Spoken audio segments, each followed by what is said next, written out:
Hello, on my video, on the video recorder. It's good to have everybody back. Thank you for tuning in and all of that. I set up a Twitch account that you can all follow. I'm gonna do a live Twitch stream for the inaugural Twitch stream for my Twitch. You can follow me on Twitch if you want. It's at ThisSerious14. That's ThisSerious 14. I could change the name in the future. It's not set in stone, but that's what it is right now. And I'm planning to do a Twitch stream at 7 p.m. on Tuesday, February 22nd. If you want to follow me and tune in for that, but if you don't, here's what else I will do. I'm making it a podcast episode. I'll talk, I might talk a little bit. I might talk like I do for a normal podcast episode for that. Like talk about a topic, but at least when I first start doing this, I'm going to be playing Rocket League, and I'm going to just comment while I'm playing. I'm just going to comment like any gamer would.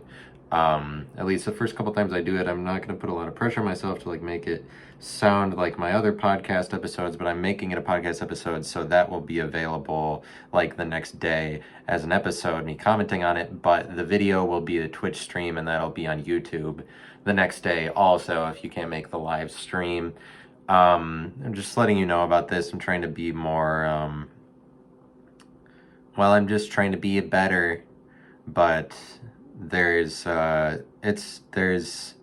self-criticism maybe, or I might be self-critical, but the drama is my own as long as it's a solo podcast. And I'm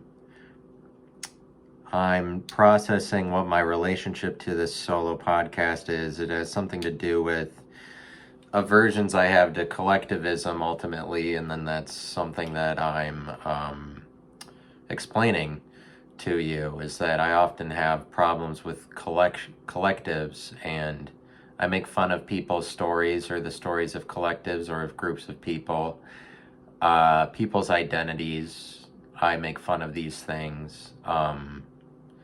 But I box myself in with things that I couldn't say because I'm worried about a collective, but this is already evident in what I'm doing here because it's a solo podcast and I'm railing against collectives a lot. And this is like, I don't know. I don't know why I'd go in the direction of making it sound like a confessional.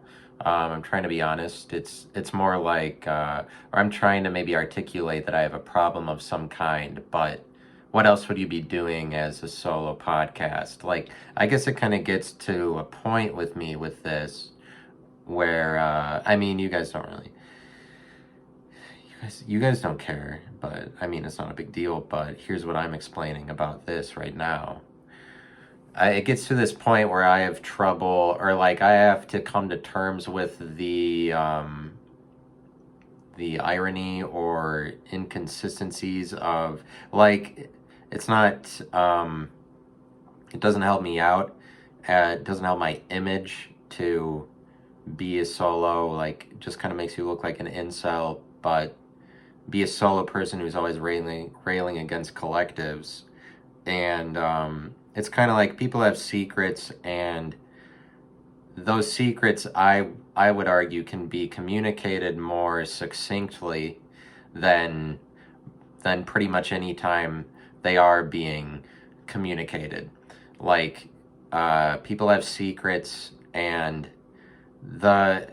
when people are just inflating all of these dramas and narratives around what they mean to say, they're just making things more confusing, but for the sake of confusing you or not coming out with what the root of what they're trying to say. And like, if I make a bunch of podcast episodes as a solo, and then but I don't want to do it forever, I'm waiting for the point at which I break out, and that's something I'm communicating to you, is like, this relationship, me versus the collective. And what prevents me from entering the world of being okay with collectives, it has something to do with things that I continue to maintain to myself about being an individual. And so this is a relationship I have to individuality. It's a relationship with Christ. And so I end up speaking about Christ a lot, and a lot of mostly negative about Christ, but negative about Christians because they're this collective that has this story. And I'm often making fun of other people's stories, but maybe not expressing my own, or not figuring out enough my own. But it's like I live in that world where I get to disregard my story if my story is that I'm separate from the collectives of the world, and I get to rail against what they say, because then my story is just separation. But that's what I'm saying, is that my story continues to be separation from the rest of the world. You see that evidently as I continue to make a solo podcast. This will maybe be one of my last ones as a solo podcast. That doesn't involve, like, I'll do Rocket League, but that's still solo, obviously. It's just that the attention is more diverted, so I'm just like a gamer. Like, I don't know what I'm going to do in the future. I might continue to make episodes that are just like this, but like, I'll be more committed to entering into the world of collectivism. But that's what I'm saying is maybe what the problem is, but I'm trying to figure out what the problem is, or articulate it, even while I'm explaining myself across these podcast episodes. And so this will be some sort of benchmark of where I separate myself from continuing to make myself solely responsible for all of this. But I do that when I say that I'm special, or continue to maintain that I'm special. And the truth is that there is specialness in the world. It's not so much that you get to disregard anybody who thinks that they're special. It is a little bit like that, because the narrative of a collective has more power than the narrative of an individual. Popular narratives have more power. And so it gets to this point where I'm processing like what I am starting to see as a negative relationship to individuality, where maybe I emphasize that too much. And that's evident in that as I have a solo podcast. But like, I do have problems with Christ, and that's part of ultimately what I'm trying to say, is just that I don't like collectives. I think that collectives, the way I feel about it now is that collectives have lost their power to tell me to do things or to be guilty about anything, because I was a Christian for a long time, and then at some point what I realized is that they were just lying to me, and they are a collective. And so I have a lot of distrust for popular narratives just because they're popular, or just because everybody is telling you that that's true. Because the Christian church is kind of like an echo chamber. I'm not here to get really angry at the church. I'm trying to more succinctly tell you what my problem is. And I know that Christians would tell me that they weren't lying, because they're saying that's what they believe. It's just that when you make everything one narrative, that's not a really complex way of looking at things, because that's just whatever narrative is the most popular one across everybody that was there is like the one that gets remembered. That's just the one that surfaces. That's not to, like, you don't, what really happens in any one event is that there's a number of narratives that are occurring all at once, and it's kind of inaccurate to end up blaming it on one of them, which is like, then historically, or looking back at the event, there's always just one excuse that you would say, when it's like, it's a lot more complex, because there's a lot of narratives that are going on at any one place, or for any one person, like anything that people fail at or whatever. Like, there's a lot of narratives, and I think if I'm being honest, sometimes I have trouble identifying which narratives that I'm participating in and which ones I'm not. It's difficult for me to see which ones I'm participating in, but it's kind of like I do something like try to be a people pleaser. Outside of this podcast, I'm just like not, I go about it the wrong way because ultimately I'd have problems with popular narratives and collectives. So it's like, it's kind of futile. As long as I have this commitment to separation from the rest of the world, which is kind of like what the problem is. But if I'm ignoring collectives and ignoring popular narratives that they would tell me, like just that everybody has to respect people's beliefs, or there's a lot of power and credibility with these very large groups of people, or even smaller groups of people, even just regular establishments, anything, even just a bar, and like I have some problems with this assumption that I'm supposed to respect a narrative that everybody else would have just because it's the most popular, because I have a problem with collectives because in my experience, collectives are telling you a lot of things you're supposed to be guilty about that aren't things that you're supposed to be guilty about actually. That like I don't want, I'm done hearing a collective tell me to be guilty about something, because in my experience with like Christians, and I was Christian for a long time, is that they're not being really forthright about it. I mean, they're more just pushing guilt on me, or they would have been. They're pushing guilt on me in the past to so that I just fall in line with what everybody else is saying, or but there's a lot of that ideology that exists even outside of the Christian world, just in the regular world. There's a lot of people that believe in collectivism, and so I'm trying to figure out like a lot of that is in my opinion, as I am processing it, there's a lot of collectivism in the world, or like do-goodedness, or emphasis on community, or make sure you distrust yourself because you have to trust what everybody else is telling you. And it's just that a lot of that I feel like Christians do that better than the world does, but people in the world still aspire to that for some reason. And so this is a confusing thing to me, because I was in the Christian church for a while, and they basically brainwashed me to think that everybody outside of the church doesn't like the church, or that there's this big thing where people outside of the church are kind of angry at Christians and the example that they set. I think in reality that the world actually is kind of afraid of Christians. But this is partially what I'm telling you, is like I'm trying to not make it that I'm blaming Christ and Christians. Even right now, I am still continuing to do that. But that's a commitment to individualism. That's a problem I have with it. But that's what I need to get through in order to depart to the other side, or be okay with a world where collectives tell me things.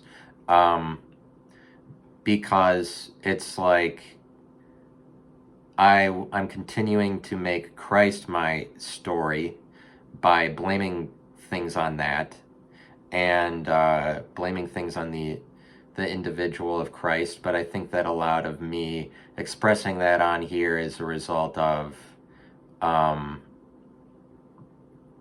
like me trying to figure out my relationship to individuality. But I guess maybe the conclusion I come to is that I'm selling out for individual too much. But because I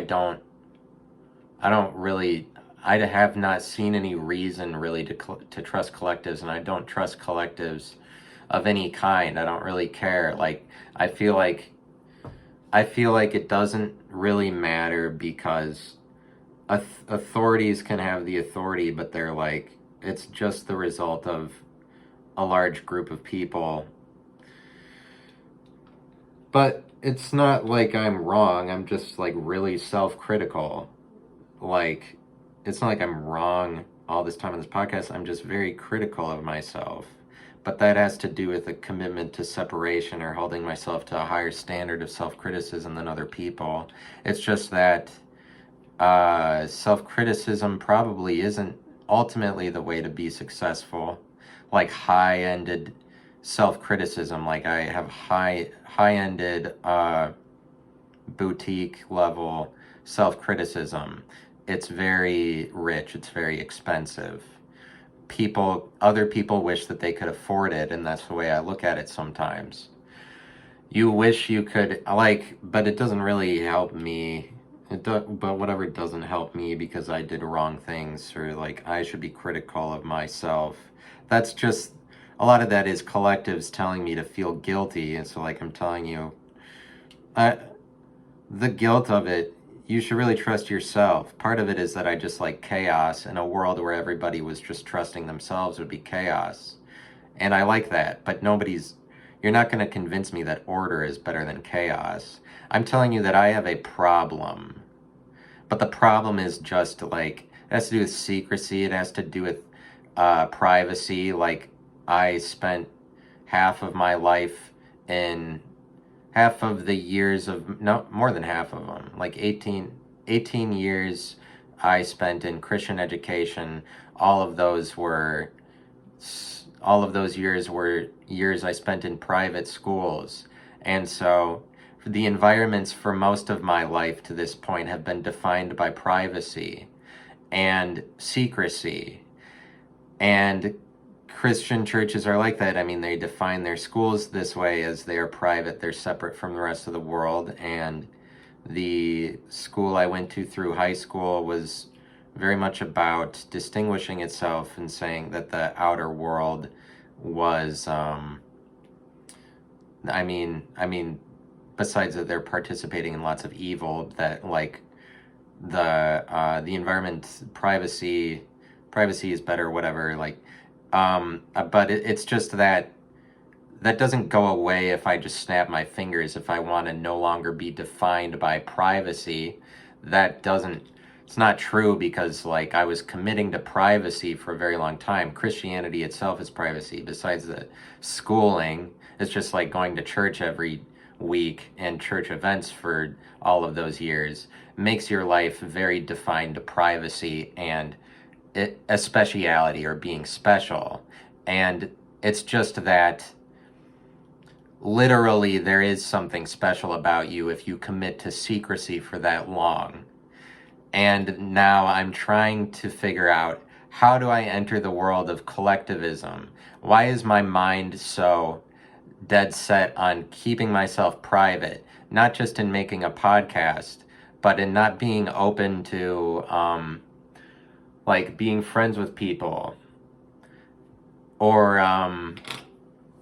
not being open to things, or just not saying what the problem is, but rather than that, dressing it up in lots of words that like, because you can always say that you're above the problem. Or like, I could tell anybody that was upset at me, anyone that I'm trying to be friends with or whatever, I could always tell myself that I'm above friends, or people that I could potentially be friends with, or that I'm above environments where I can make friends, like the entire environment or the entire vibe of a place. You can always say that you're above it, and in my case, I can always come up with a lot of descriptions for why I don't like an environment, and they're all like, they're not even false. Like, I'm also right or something.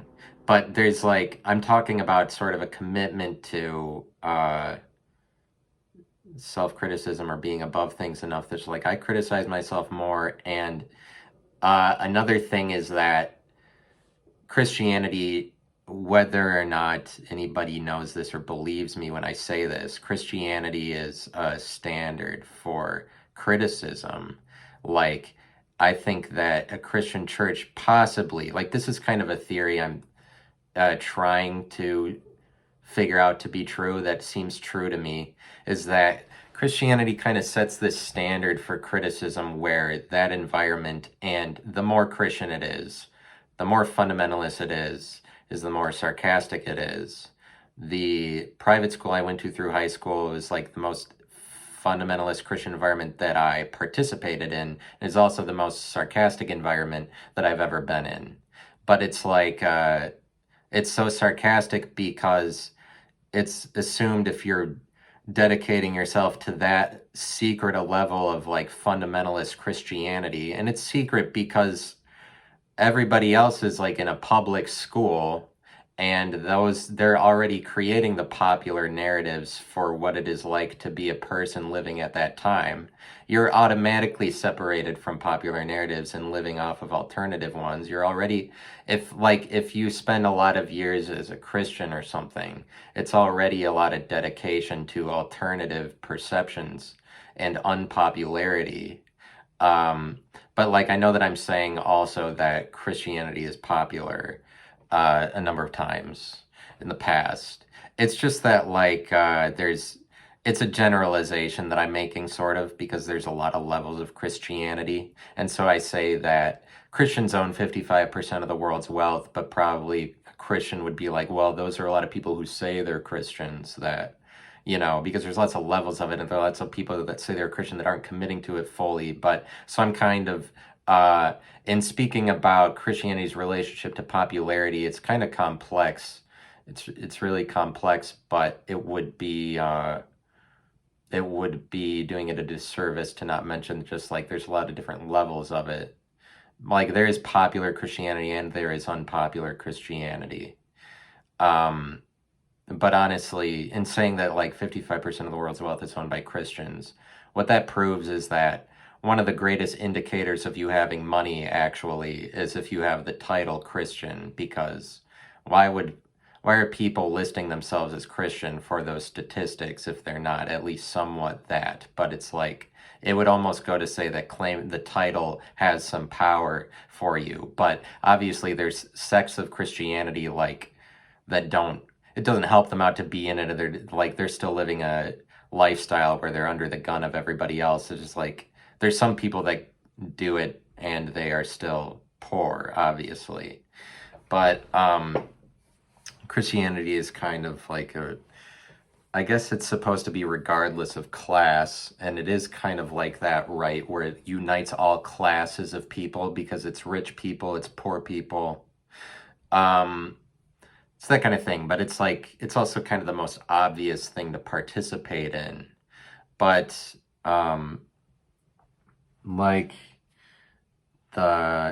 it's better to get deeper down to whatever the root of the problem is. But I'm saying that like I can avoid friendships with people or just better conversations with people even, as long as I'm not saying what my story is. And so maybe that is a problem I have, that you see that that's true, that I criticize other people's stories, but maybe don't devote enough of it to my own. But like, I'm saying that I'm trying to say before that the more fundamentalist Christianity is, the more sarcastic it is. But it's like Christianity sets this standard for criticism that I would say out in the world has a tough time measuring up to. But in the same way that if you don't define yourself by Christ, you already are not the most, you're already not aligning yourself with the most powerful individual. But like the greater, the more secret or fundamentalist a level of Christianity is, the more a commitment to an identity. And Christianity goes in the direction of identified, but the more that you're going in a direction of identified as opposed to like you're committing to one specific thing, being a Christian, and that identity, the more that you go in that direction is the more that you have, the more that it is understood that you're criticizing everything about yourself, because you're basically criticizing everything about yourself besides yourself as a Christian, besides your commitment to that single thing. Everything else can be thrown under the bus at that point about yourself, to the point that, like, if you're really doing the Christian thing, I feel like Christians roast the shit out of each other, is what I'm saying. But I think that I think that in the world sometimes they try to replicate that, but it's like, I think it's maybe not as good, or it's substandard, um, which are kind of two descriptions for the same thing. Like, that was redundant. Um, like, but this is what I'm saying, is like, now I am still claiming like a Christ thing. That's why I like lamenting the thing. I'm still making that part of my story, but it's like I seem to not be able to separate from it. But the problem is this, the separation, and then making myself more available to the rest of the world, or joining a collective, or making myself a part of the society that is less secretive, or making it so that I depart from this life of privacy that I have more relatively committed to over the course of the time I've been on Earth. Like, I'm saying that I am special as long as I don't admit it. And so I've processed this on episodes in the past, but it's like that is a secret. And so there's better ways of me saying that, even that it's like I'm even dressing up problems in me saying that there are problems, more so that like I could be more direct, but I'm not. Like, don't give everything away. But it's like, the problem is that, like I say, that's an issue. That what do you do when you leave the world of being special? And it's like, I guess I kind of still live in that world, especially as long as I have solo podcasts. This kind of like, but I do this, or like, it's kind of like, Christians do have a thing where they are above people, or like, this is kind of something I feel is true, but also parts of it are true when the rest of the world um, they aren't criticizing each other at the level that Christians do. I don't think. And so environments that do kind of seem want to be Christian to me. And I think that what Christians don't realize is that there's a lot of world people in the world that are like actually engaging in, like, it's wannabe Christian behavior, but it's kind of wannabe more identified behavior, but more commitment to a single thing. Or it's like, I'm kind of making the comparison, like, Christianity is a little bit like performance art, and it's a higher level of commitment to it, but that's what they're saying to you, is that you have to commit your whole life to this one thing, and then you'll be even better. And then some people take it so far that they're like, well, we're very, very fundamentalist. And but it's like, the further the commitment is, the more that you are above everybody, literally. And I think that but it's what the world doesn't realize is that they're maybe more in the shadow of Christ than what people are articulating about it. But it has to do with the way that we process time, is that it's all under the name of one guy. But nobody cares that every event that anybody schedules, like if there's a meeting at 9 p.m. on Wednesday this week, that's a meeting that's 9 hours after 23 days of the 2 months of 2022 years of this guy. Any event that anybody schedules is like, already has Christ's name on it. But partially what I'm saying is just that it's actually inaccurate to blame everything on a single narrative or a single timeline, because any one event has a lot of narratives but it's a lot easier to blame everything on one. It's a lot more generalizing and closed-minded, and you don't have to analyze complexity of situation. And like, it's just that's the like, that's the thing that people commit to, is this one narrative, if they're like heavily Christian. But I'm saying that, like, that you can be more solely committed to one one thing. But there's narratives, and there's like secrecy, or um, there's secrets, and there's relatively things are relatively problematic, and it's kind of like, I think that problems come before answers, but I'm talking about like popularity, but the Christian environment is, it's more sarcastic because, but it's like the more, so that's at the opposite end of literalness, and it's kind of like environments that aren't religious, I think, get more literal because religion is sarcastic on its own because you're telling everybody to believe in this thing that's kind of imagined.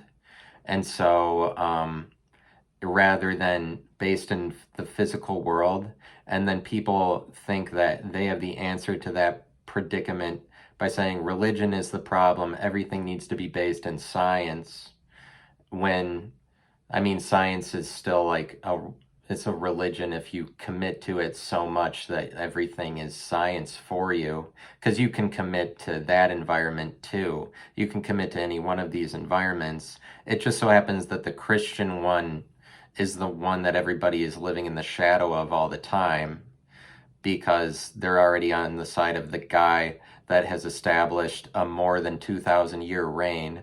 You like, Hitler tried to establish 1,000 year reign, and he got like 5 years into what wasn't even what he wanted. He got like 5 years into it. And so, what kind of power does Christ have for like the entire era is defined for him for this long? Um, and so I I try to I try to depart from trying to depart from this thing where I perceive myself to be separate, but like that's that's like I'm choosing to be a problem as long as I as long as I don't listen to other people enough or say that I always know. That's like choosing to be a problem. It's just that um, if I'm against collectivism enough, it's like I'm already wouldn't care as long as I was drawing attention to myself or something. Um, it's like choosing to be a problem somewhat.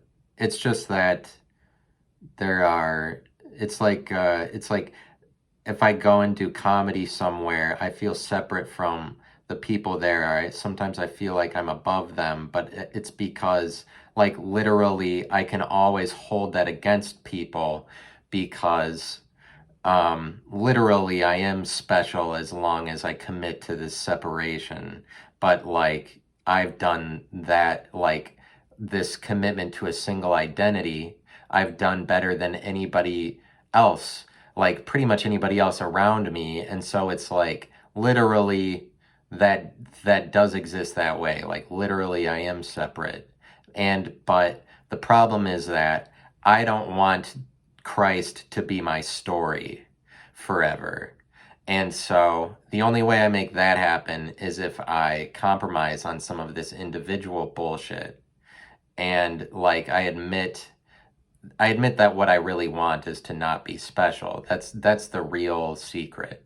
It's like I don't want to be special. I want to be like everybody else. It's just that this high-mindedness, like that would cause you to uh, talk for 170 episodes on a solo podcast and not involve hearing back from anybody else.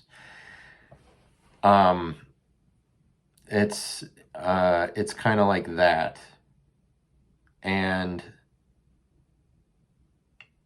I don't know, seriousness, like I'm like, this is being really serious, but yeah, like I go and do comedy, and I kind of feel against the when the place I'm doing it is collectivizing, or they like it's too much of a, they would be able to tell you whatever narrative, and there is there are things to watch out about that, and like there are things to be distrusted about um, groups of people that, I mean, are ultimately just siding with what becomes a popular narrative, and in order to, and then it's like automatically tells you to distrust yourself as a result, or distrust alternative narratives, or not look at the complexity of a situation.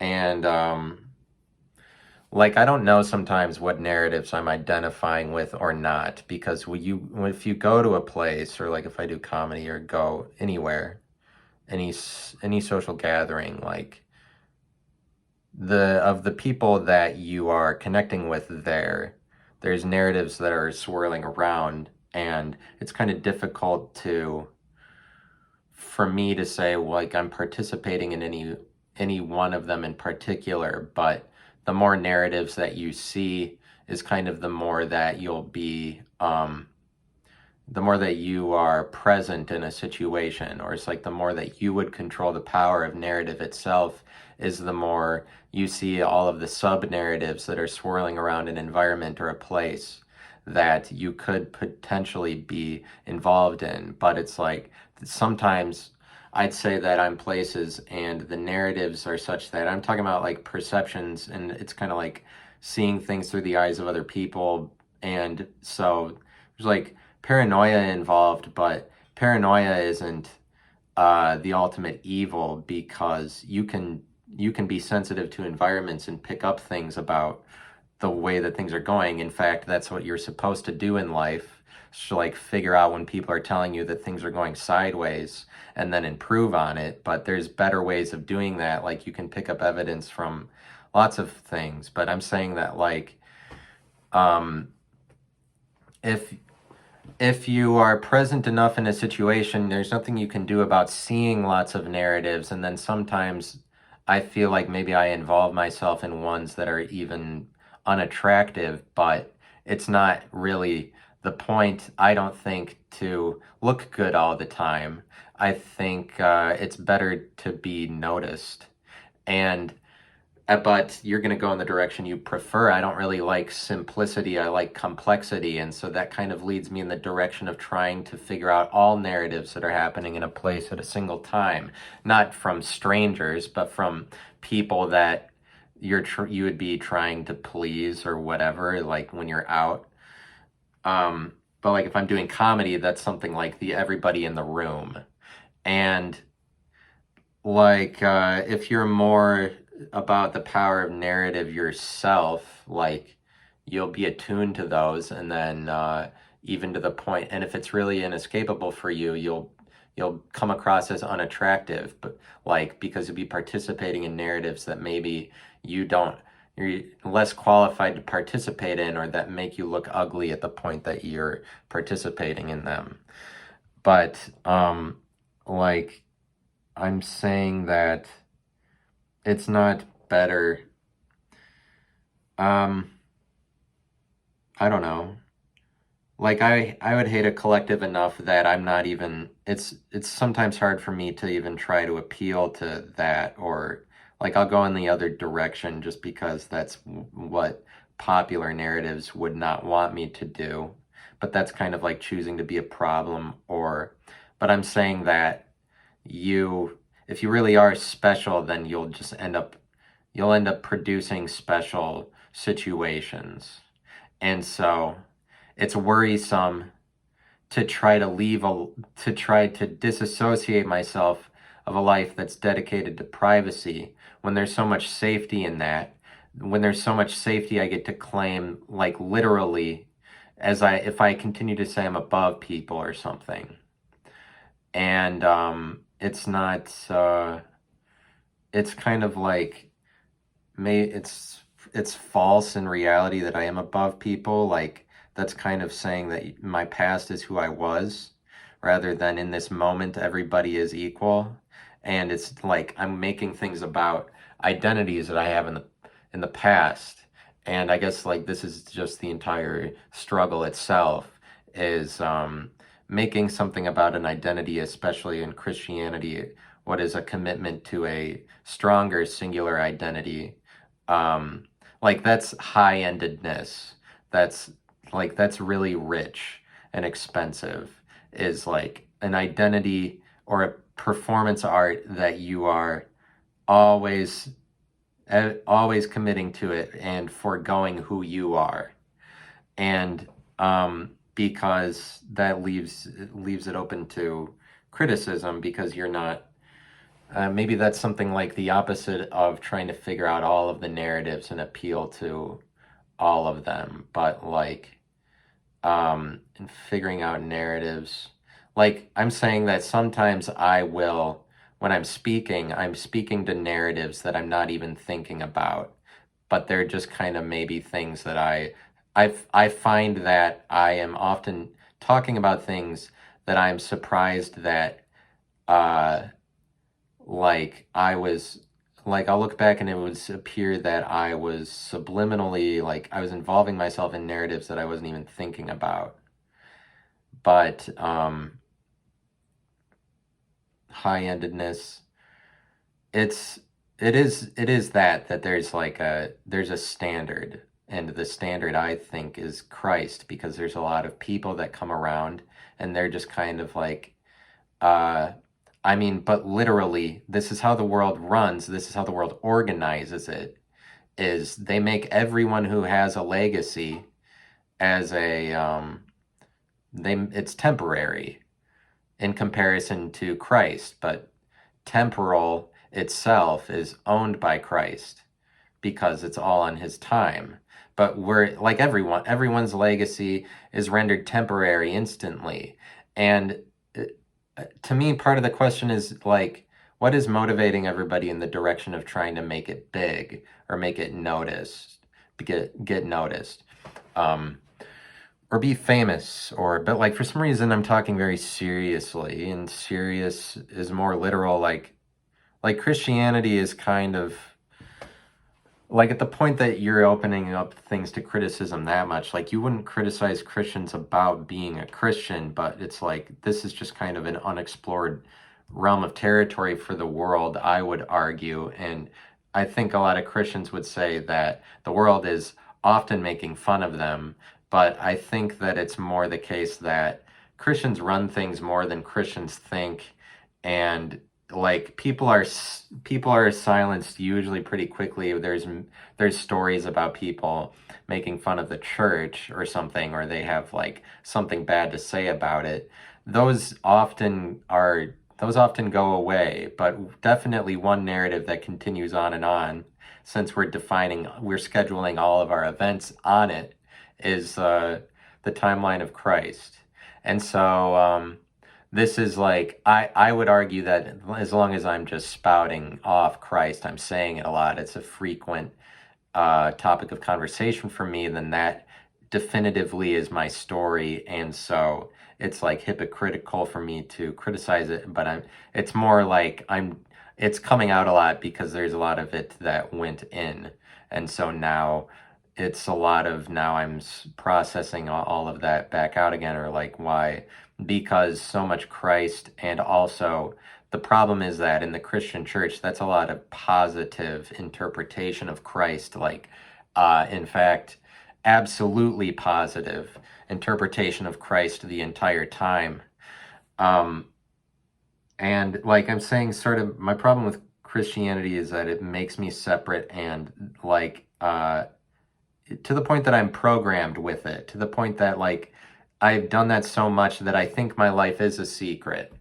And trying to not be stuck with that problem anymore, or not let that be my life, it's what I'm doing. And now that reaches a culmination of sorts at the point that you see me speaking a lot about Christ on this podcast, because that ultimately is the standard that I'm trying to overcome, is like the commitment to that level of separation. Because who was more successful than Jesus? We also organize everything on like who's more above everybody than Jesus. And so then if I live a really long time dedicated to that, and like it's very positive spin on Jesus and then in the church, but like it's interesting that there are relatively more negative ones. And so what I'm saying is that there's so much positive that goes in now that you're like, definitely the recoil of that is I'm going to say some negative things,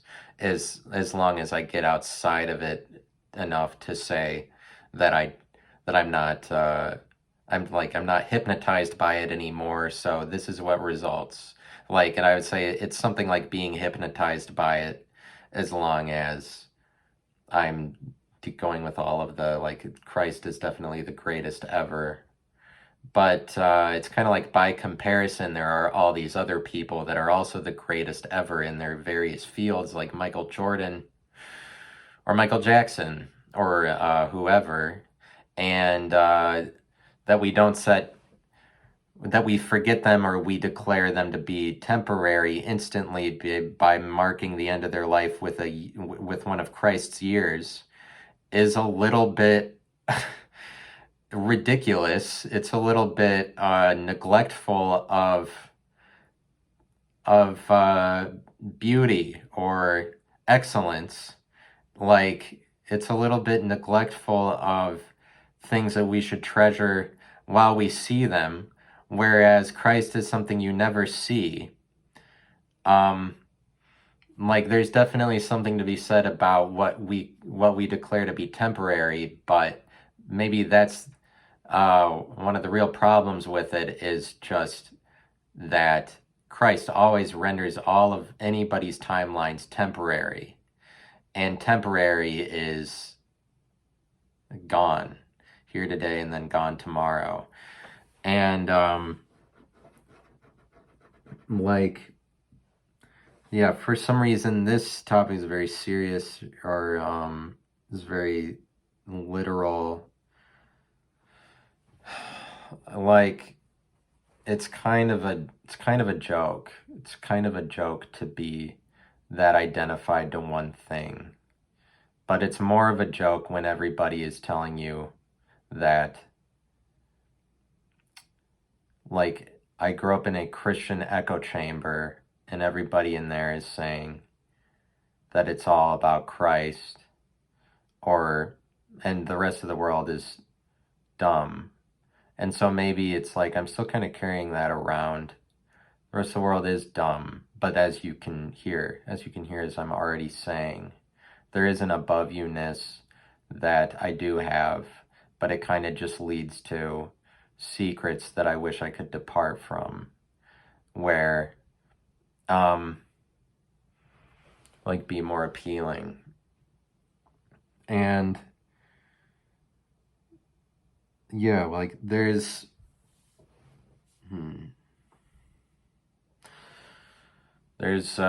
all kinds of things.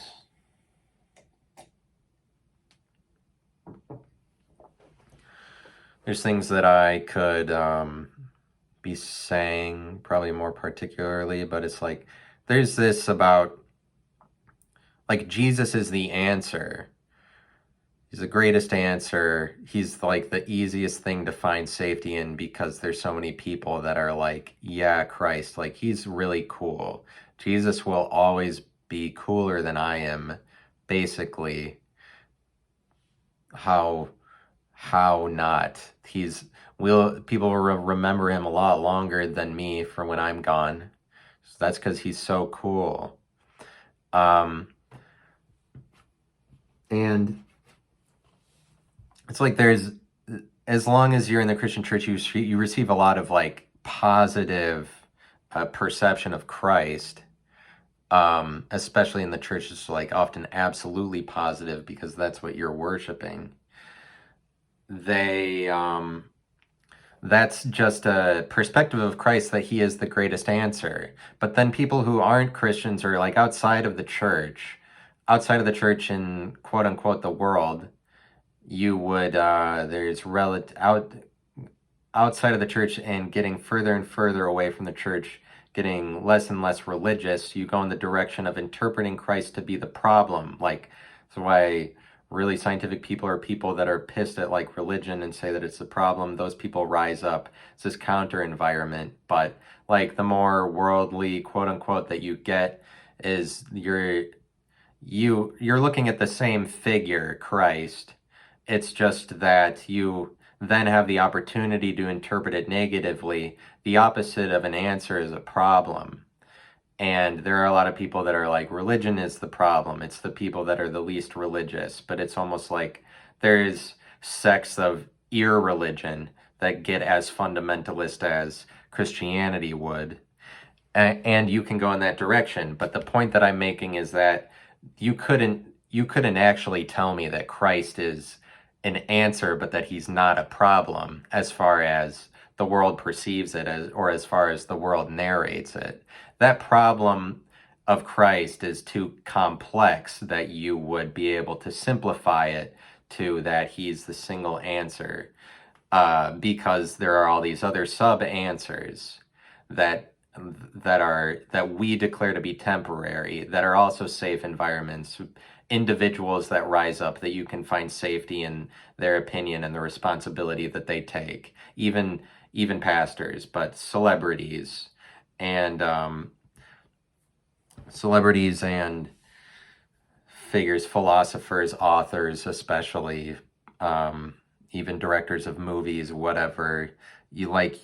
But people can, I mean, the way that life actually plays out is that people are a part of many different narratives of finding safety, very many different things. And that's, I'm just saying, things they identify themselves to. Safe spaces, like people are very complexly identified to lots of different narratives, lots of different timelines, lots of different perceptions, all at any one time. But then, what results often, because this is how we have this is our experience as humans with recording history to this point, is just putting it all under one timeline, essentially. But like, as a commitment to that, I'm saying how there's relatively answers and there's relatively problems. I think that problems, but like Christ is not just the greatest answer, he's also the greatest problem, because that's just that's the other side of the spectrum. He is both of those things at the same time. It's just that you'll be on that spectrum somewhere in the way that you perceive it, because he's like this very polarizing figure, or it's kind of just in everybody's face. And like, problems are better than answers because problems come before answers. Maybe it's not so much that problems are better, but they come first. It's you don't have an answer unless like a problem is generating it. Because the problem is what's asking the question. Like, questions come before answers. The problem is like the thing you're trying to solve. It's the riddle. It's more undefinable. It's deeper down. So answers are more superficial. That's why, and they're also more specific. There's like, the specific answers are brought up to answer unspecific problems. Problems are unspecific, they're unidentified. Answers are identified. So your interpretation of Christ, that he is the answer, goes in the direction of being more identified, and the more identified Christian fundamentalist you are, is the more that you would irrefutably say, the more that you would absolutely say that Christ is the answer. But there is relatively problems, there's relatively answers. People themselves are more answer-ish and more problem-ish. But even people that are the most a problem are probably an answer to other people. But it's like a problems I'm saying are more with secrecy. Like, problem is more with secrecy. It's more defined to that than not secrecy. But like, problems go deeper. They generate answers. Problems are the riddle. Problems are undefined. And so you can commit to being a problem, or like, can choose to be a problem for I maybe choose to be a problem for a collective, like versus a collective. And when you separate yourself from collectives, it's more that you're making yourself a problem. The more private you get, the more isolated you get. It's like a more difficult point of reference to integrate into the rest of society. And like, I guess the question is, what is the validity of problems? What is the validity of separating yourself, distinguishing yourself? I guess the answer to that is if I'm distinguishing myself just for myself or as part of a group that's identifying itself to something specific, like Christianity. But that's the fight, is me as an individual versus Christ as an individual. Christ is already cooler than me, but it's not like I'm forced to say that he's the answer. But how much does that then make me a problem? But the point is that maybe I already like problems or prefer to go in that direction or create them. And so then that's just like, that's something about the narrative that I'm choosing to do. It's like, be a problem. And but maybe I don't really want to make this episode about being a problem, because that's not like, I would have more an issue with a secret than a problem. Like, I don't know that I don't think it's bad to be a problem. I think it's different to have secrets than to have problems. It's at least bad for me. Like, you might be dedicated to being a problem or being secretive, and then this makes you more separated characteristically or evidently. Maybe like, I don't really prefer a secret, but a secret is different from a problem. I don't mind being a problem, but I do mind being too secretive. So it's like, being a secret is kind of what I'd want to overcome. But overall, like, I don't know that currency is a better topic than identity. I just stopped talking about identity because it was time to stop talking about it. And I'm glad that I did. But currency, that I make this podcast, it's not like currency is a better idea than identity, but that's just it might be better for a podcast title. Funny. But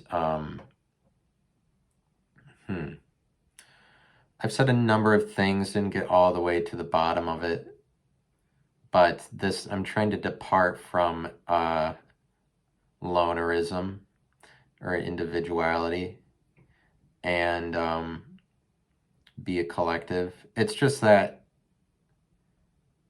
I mean, it's not that everyone in the world is aspiring to the standard of Christness. Some people go in that opposite direction, and they're aspiring to a less high-ended identity or a less specified way of existence. And I guess that could also be performance art-y, to be completely unidentified. It's just that isn't popular because unidentified is more problematic. But it's like, Christ is an answer and he's a problem. Like, according to the Bible, as Christ is subversive, he's a rule breaker. He dines with publicans and sinners. And that's what he does, is he breaks a lot of rules, or he kind of just shits on everybody else's legacy for years and years after. But it's like, it says something about time, rule breaking, not respecting established environments, even ones that have existed for years and years. If you're really a rule breaker, then that means that your example remains true across a longer period of time, because of how many eras that come along that have different rules and standards of living, that your example continues to bust on through. That's a lot of rules that are broken. And so Jesus actually is a major problem as a person, but maybe it's something like, because he's both God and man. But as an idea, as a picture, as an idealistic image, as a God rather than as man, he is something like not a rule breaker, but a answer. But like he's as a God, and when people worship Christ as God, since he's both of those, you can go in either direction. And it's like he is the problem, he's the answer. As it stands now, he's as a problem, he's a man because he is a man that continues to break all the rules. I mean, having all the fun and breaking all the rules. But as a God, as this imagined idea of safety that you're like, he's who I find whatever in, then he's the answer. And what is the benefit? So I guess I could go either direction, but any time that I'm saying that it's so much about that is like I'm making that too much my narrative, but that's what I'm trying to depart from. But it takes a lot of blame for me that I would then say that I don't have to integrate myself more with the rest of the world as long as I get to hate Christ for making me separate from it. That's what I'm saying. I hate Christ for, like, obviously, evidently my life is now separate from the rest of the world, and I hate that separation, and this, like, the separation it caused at the time, and then the separation that it's causing in years after. I hate it, but unless I'm willing to really let go of the specialness of that, then that will continue to be my story. And so that's what I'm processing, is a departure from the special world. But I would say that as far as the purposes of this podcast are concerned, this is me speaking to an audience. Evidently, the talk of it can't continue. I have to, for the podcast, be around more people, is what I'm saying. So I'm trying to depart into the world. It's just taking me a minute. But, I was like 2 weeks late when I was born, and I'm late a lot, and I don't really understand people's guidelines for times that I'm supposed to arrive, or time itself. But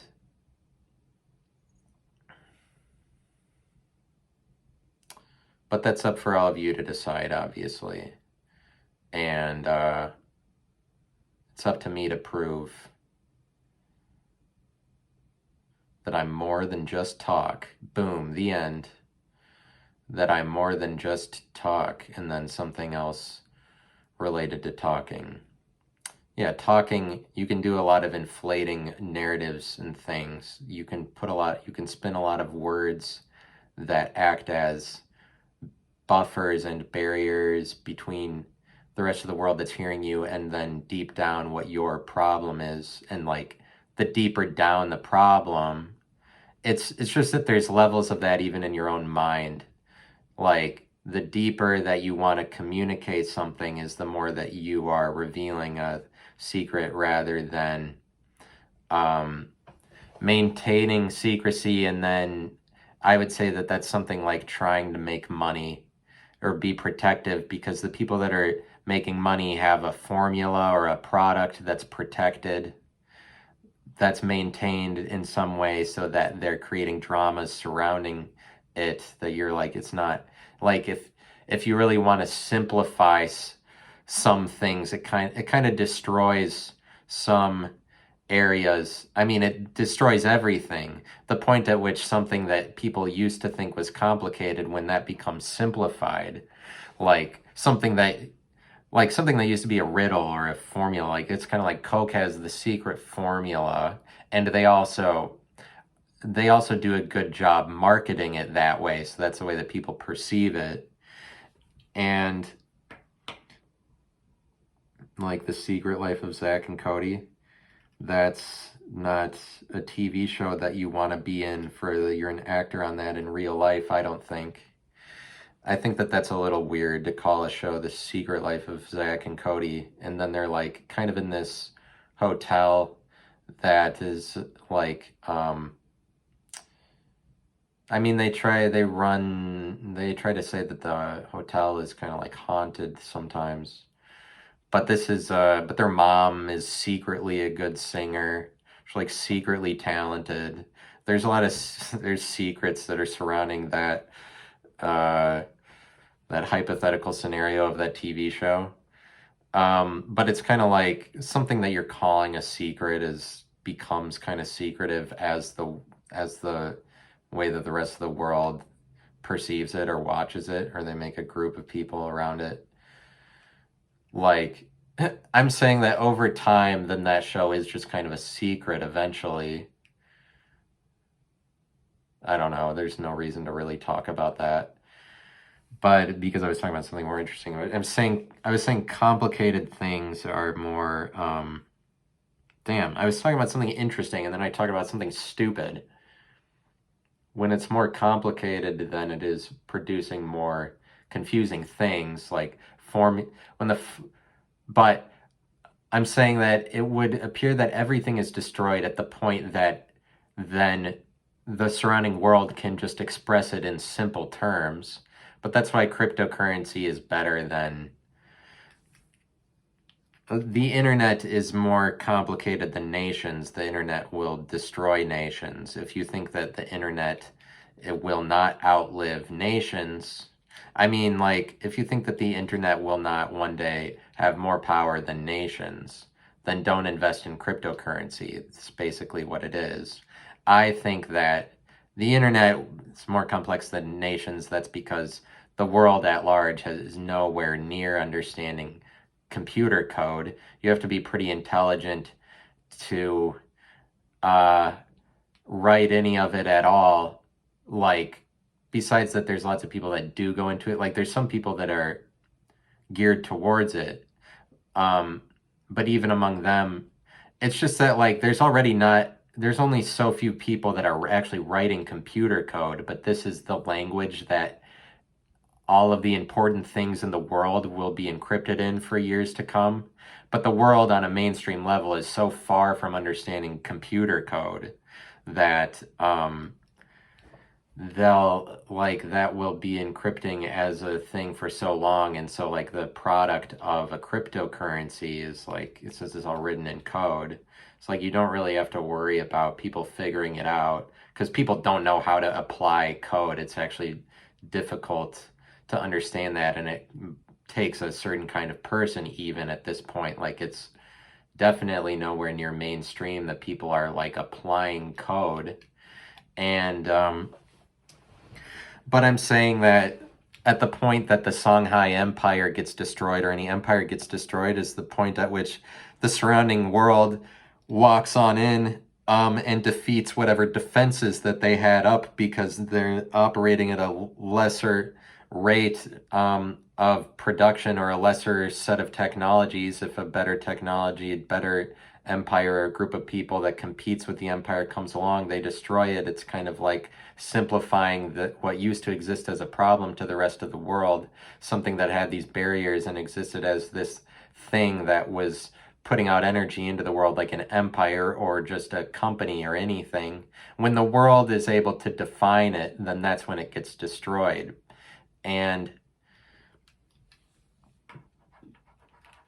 it's like communicating something in more simple terms is like, and so it's difficult to go in that direction, and that's the direction I'm saying is like you're more I'm more separate than that's more like, oh, like trying to maintain this undefinability or something and then not um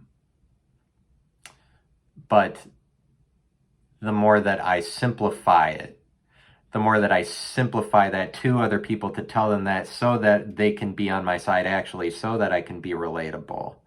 The more that I simplify this thing about myself that I'm perceiving to be very private and separate from everybody else is the more that it becomes an answer or becomes relatable or it can surface for people and then more popular, less separate. And the more so you can go in the direction of problems or you can go in the direction of answers.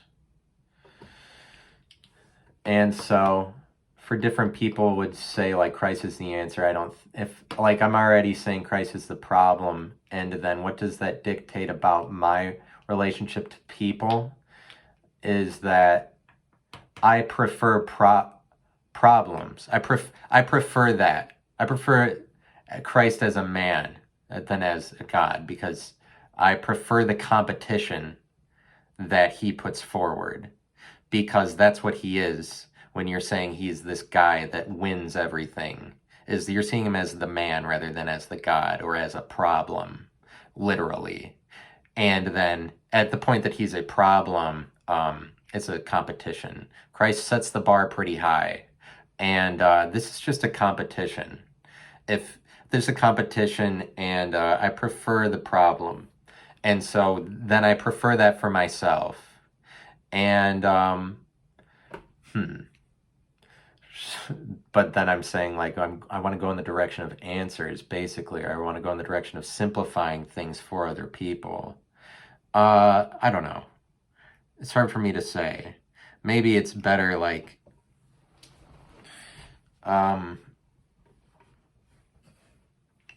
I mean, I'm trying to unite myself with more people or get more people on board with my whole thing, is basically what I'm saying. I want to integrate myself more with the rest of the world, to make myself an answer for other people, which is,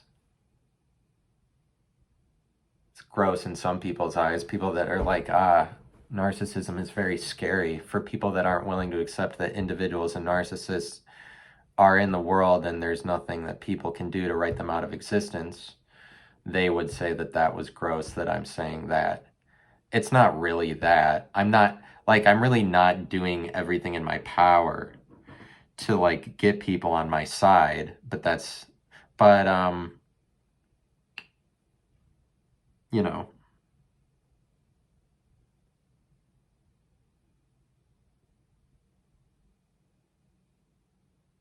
whatever. Thanks for tuning in. I have a live Twitch stream at 7 p.m. on Tuesday. I'll be playing Rocket League and commenting on it. I'll show you the car that I drive around in Rocket League. I'll show you some of the decals I've unlocked, maybe. I don't know.